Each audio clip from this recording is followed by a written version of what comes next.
Swastiastu. Perkenalkan, saya Putu Putri Dena Laksmi dari kelas A dengan NIM 25390111012. Hari ini saya akan membahas terkait dengan studi kasus filsafat dan kemajuan pendidikan di Indonesia. Nah, adapun studi kasus yang pertama, yakni Plato berpendapat bahwa pendidikan adalah sarana menuju kebajikan dan pengetahuan sejati atau world of ideas, di mana kasus yang terjadi banyak siswa di Indonesia belajar hanya untuk nilai dan ijazah, bukan untuk mencari kebenaran. Menurut saya, ketika berbicara pendidikan yang ideal menurut Plato, kita perlu benar-benar memisahkan tiga hal, yakni sudut pandang kita, hasil belajar, dan ekspektasi kita pada murid. Setiap orang itu memiliki keunikan dan kerumitannya masing-masing. Kalau kita terus memaksakan ekspektasi, maka tujuan dan esensi pendidikan itu malah menjadi kabur. Nah, cara kita memandang pendidikan bisa saja nanti menciptakan jarak, bahkan bisa menyebabkan kesalahpahaman. Nah, kalau kita hanya fokus pada produk pembelajaran, murid jadi hanya mengejar hasil yang sesuai dengan keinginan orang lain tanpa berpikir bahwa itu sesuai dengan kehendaknya. Dan pada akhirnya mereka kehilangan makna dan kebenaran dari proses belajar itu sendiri.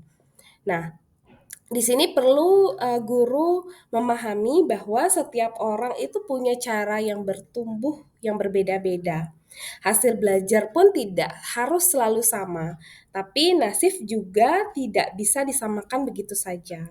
Makanya guru perlu memastikan proses dialog, berpikir dan refleksi ini benar-benar hidup. Ini menjadi bagian penting untuk menuju proses kebenaran dan memperoleh kebijaksanaan atas pengetahuan tersebut. Lalu, studi kasus yang kedua terkait dengan Aristoteles, di mana menekankan pendidikan moral dan kebiasaan atau habit, dalam kasusnya di beberapa sekolah, perilaku siswa kurang disiplin dan etika belajar menurun. Nah, Aristoteles lewat pandangan sosial etika kebajikan sebenarnya sudah menawarkan jawaban yang mendasar. Aristoteles mengatakan moralitas itu bukan sekedar soal patuh terhadap aturan. Lebih dari itu, moralitas terbentuk dari kebiasaan atau heksis yang terus dilatih lalu dipicu oleh kebijaksanaan praktis atau pronesis. Nah, pronesis inilah yang cocok dijadikan kerangka kerja pembinaan moral di sekolah-sekolah saat ini. Buat Aristoteles, kebajikan atau arete muncul dari tindakan yang dilakukan secara berulang-ulang yang akhirnya jadi kebiasaan moral yang baik. Tapi sekedar kebiasaan saja tidak cukup. Supaya pendidikan moral benar-benar hidup, butuh penilaian dan pendampingan yang tepat, dan disinilah pronesis menjadi kunci dari pendidikan yang membentuk karakter melalui kebiasaan baik. Lalu studi kasus yang ketiga terkait dengan filsafat klasik timur dari Konfusianisme, di mana menekankan pendidikan sebagai jalan pembentukan manusia berbudi luhur atau junsi. Nah, kasusnya program Merdeka Belajar mendorong pembelajaran berbasis karakter dan kemandirian. Nah, dalam kebijakan Merdeka Belajar benar-benar mengubah arah pendidikan nasional kita, yang bukan cuma soal transfer ilmu lagi, tetapi sekarang sudah menjadi fokus utamanya adalah pembentukan dari karakter secara utuh. Nah, makanya ada 8 profil lulusan yang menjadi tujuan besar untuk menciptakan generasi emas 2025. Nah, lewat 8 dimensi itu, diharapkan generasi muda hasil dari kualitas lulusannya bisa dapat menjadi pendidikan yang lebih mengedepankan pada karakter yang utuh. Nah, nilai-nilai ini bisa dijalankan lewat pedagogi berbasis dengan karakter. Confucian. Nah, belajar itu tidak hanya soal materi saja, tetapi juga soal refleksi dan ruang dialog supaya siswa bisa berempati. Misalnya, kita pakai contoh metode case-based learning.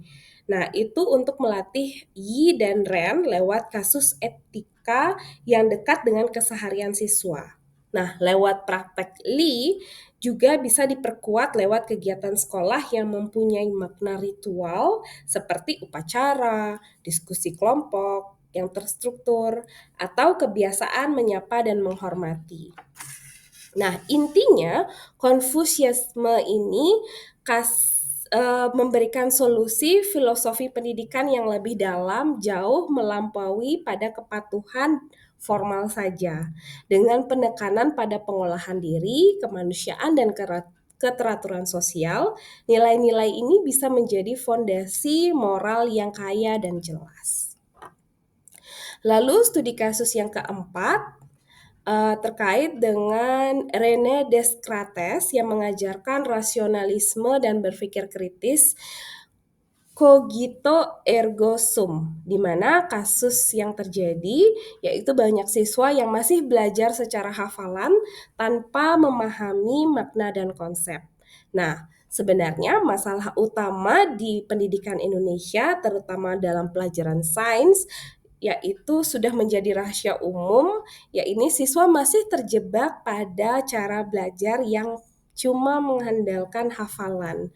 Nah, fakta dan rumus diterima begitu saja dan ditelan mentah-mentah, sehingga siswa terjebak pada cara belajar yang cuma mengandalkan hanya hafalan. Fakta dan rumus diterima begitu saja tanpa banyak dipikir ulang atau dipahami betul-betul. Nah, akibatnya siswa gampang cemas dan mudah stres. Nah, sehingga tujuan pendidikan modern pun meleset menjadi jauh. Nah, padahal esensi pendidikan sains itu melatih siswa agar bisa berpikir kritis dan memecahkan masalah. Nah, hal ini cenderung membuat kemampuan yang jelas-jelas dibutuhkan dalam hidup sehari-hari menjadi semakin berkurang karena sifatnya hanya sebagai hafalan. Kalau prinsip rasionalisme Descartes diterapkan dalam kurikulum sains di Indonesia, siswa bisa berubah dari penerima pasif menjadi penyelidik aktif. Nah, inti dari ajaran Descartes adalah mencari kepastian mutlak lewat akal dan dimulai dengan metode keraguan atau metodik dump. Caranya adalah semua pengetahuan yang diragukan harus diuji secara habis-habisan sampai hanya yang benar-benar kokoh yang dapat diterima. Sikap ini bisa menjadi kunci buat mengatasi budaya hafalan yang sudah mengakar. Baik, selanjutnya studi kasus dari John Locke, di mana memandang manusia sebagai tabula rasa atau lembar kosong yang dibentuk oleh pengalaman. Nah, kasus yang terjadi, guru-guru masih menjadi pusat pembelajaran dan kurang memberi ruang eksplorasi bagi siswa. Nah, sistem pendidikan di Indonesia memang masih berkutat dengan cara-cara yang lama. Guru sering menjadi pusat segalanya. Jadi, murid hanya cuma duduk, dengar, dan mencatat. Memang di beberapa kota besar, perlahan model teacher center ini mulai ditinggalkan. Sekarang, makin banyak sekolah yang mencoba berpindah dari sistem ke yang lebih berpusat pada siswa. Tapi kalau mau jujur, praktik lama ini masih kuat mengakar. Murid belum benar-benar diberi ruang untuk bereksplorasi dan merenung, dan membangun pengetahuannya sendiri. Nah, disinilah tantangan besar muncul, terutama saat kurikulum merdeka mulai diterapkan. Kurikulum ini jelas mendorong siswa untuk mandiri dan aktif lewat pembelajaran berbasis proyek. Tapi perubahan cara ini butuh dasar yang kuat, bukan hanya soal tren saja. Kita bisa mengingat kembali pemikiran John Locke, si pelopor empirisme. Luke percaya bahwa manusia lahir seperti kertas kosong atau tabula rasa. Nah, segala pengetahuan datang dari pengalaman, bukan dari warisan atau bakat bawaan. Inti dari pemikiran Luke, dia menolak ide bawaan. Buatnya, otak manusia itu seperti lilin yang bisa dibentuk apa saja. Pengetahuan datang dari dua sumber, yaitu sensasi atau pengalaman lewat panca indera dan refleksi dari merenungkan apa yang kita rasakan dari pikiran sendiri. Nah, kalau memang seperti hal itu, kualitas pengalaman yang didapat murid menjadi kunci utama pendidikan. Selanjutnya, studi kasus yang keenam, yakni Jean-Jacques Rousseau melalui bukunya Emily menegaskan bahwa pendidikan harus selaras dengan alam dan perkembangan anak. Kasus yang terjadi, yaitu tekanan akademik yang tinggi, sering membuat anak kehilangan minat belajar.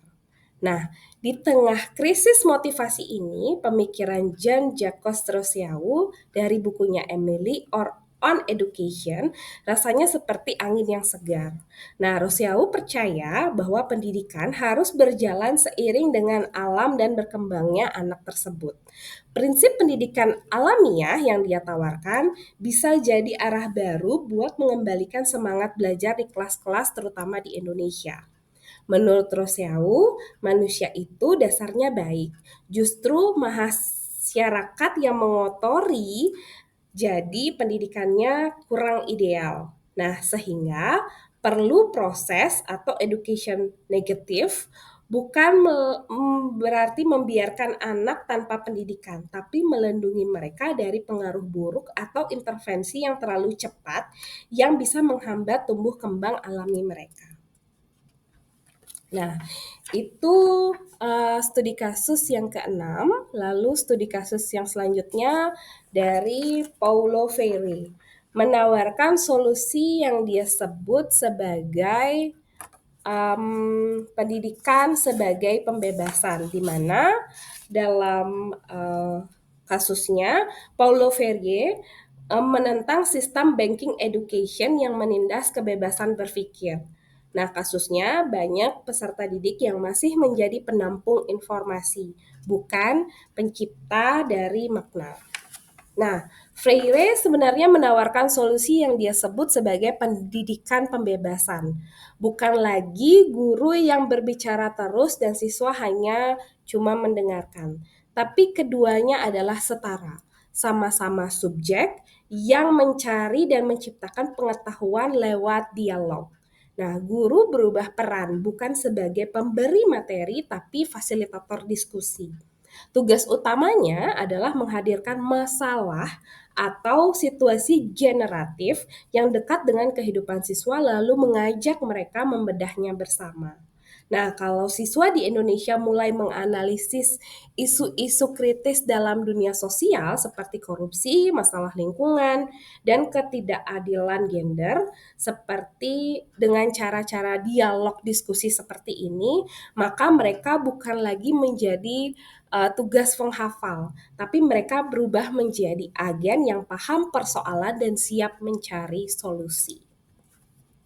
Lalu studi kasus yang ke-8 yaitu Michael Foucault mengkritik pendidikan sebagai alat kekuasaan dan kontrol sosial, di mana kasus yang terjadi pendidikan sering digunakan untuk menanamkan kepatuhan bukan kebebasan dalam berpikir. Nah, kita sering menganggap bahwa pendidikan sebagai jalan menuju kebebasan dan pencerahan. Tetapi dalam kenyataannya, pendidikan juga sebagai alat untuk menanamkan kepatuhan dan memperkuat kontrol sosial. Michael Foucault, seorang pemikir yang tajam, mengkritisi sisi tersembunyi dari fungsi pendidikan ini. Buat Foucault, pendidikan yang bukan sekedar transfer ilmu, dia melihatnya sebagai teknologi politik yang membentuk manusia supaya patuh lewat praktik disiplin dan jaringan kekuasaan pengetahuan. Kalau kita pakai kacamata Foucault untuk melihat sistem pendidikan di Indonesia, yang mulai dari kebijakan sampai ketimpangan akses, kita jadi mengetahui bahwa ternyata ada banyak mekanisme kontrol yang halus, tidak hanya cuma soal paksaan fisik. Salah satu gagasan utama Foucault adalah konsep kekuasaan disipliner. Nah, kekuasaan ini tidak kelihatan menindas secara terang-terangan, tetapi justru produktif. Dia membentuk tubuh-tubuh yang patuh yang bisa dimanfaatkan sistem ekonomi dan politik. Jadi, eh, perlu sekali memberikan ruang dan kebebasan untuk siswa berekspresi dalam konteks pendidikan. Sehingga singkatnya, kalau kita menggunakan perspektif Foucault ini dalam sistem pendidikan di Indonesia, maka kita menciptakan budaya belajar yang dialogis dan kritis, dan kebijakan dari pendidikan harus berani desentralisasi kekuasaan pengetahuan. Artinya, sekolah dan komunitas lokal perlu ruang yang lebih besar buat menentukan pengetahuan apa yang paling relevan dan bagaimana cara menilainya. Dengan begitu, pendidikan benar-benar bisa menjadi alat pembebasan, bukan sebagai mesin kontrol sosial yang memperpanjang ketimpangan. Lalu studi kasus yang kesembilan yakni terkait dengan Jürgen Habermas yang memperkenalkan konsep tindakan komunikatif untuk menciptakan masyarakat rasional dan demokratis. Nah, kasus yang terjadi yakni diskusi di kelas sering bersifat satu arah. Jadi guru lebih dominan daripada siswa. Nah, sebenarnya Habermas punya konsep yang namanya tindakan komunikatif. Nah, lewat ide ini, dia menentang budaya belajar satu arah dan menawarkan pendekatan yang lebih dialogis, kritis, dan menekankan pada pemahaman bersama. Dia mengkritik rasional, instrumental, dan cara berpikir yang cuma melihat tindakan dari seberapa efisien tujuan yang tercapai atau yang terkejar. Nah, jadi materi atau siswa itu bukan hanya sekedar mengejar nilai saja. Dalam sistem seperti ini, guru berubah jadi teknisi dan siswa jadi objek. Nah, ini mirip banget kan dengan sistem banking education yang dikemukakan oleh Paulo Freire yang dulu dikritik.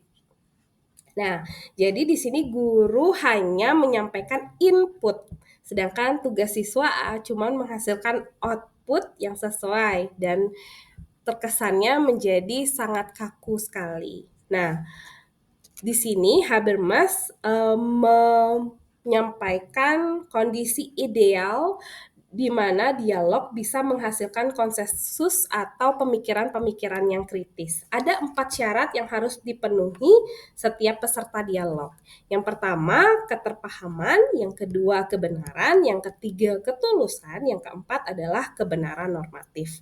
Nah, kalau keempat hal ini sudah berkembang secara natural dan berkembang secara ideal di kelas masing-masing, maka guru harus siap bertransformasi, bukan lagi jadi satu-satunya sumber kebenaran, tapi jadi fasilitator dan pengelola diskusi. Guru perlu menentang siswa yang benar-benar siap untuk menguji keempat klaim validitas tadi. Lalu studi kasus yang terakhir yakni filsafat postmodern menolak kebenaran tunggal dan membuka ruang bagi pluralitas makna. Kasus yang terjadi di Indonesia memiliki keragaman budaya, agama, dan bahasa yang mempengaruhi sistem pendidikan.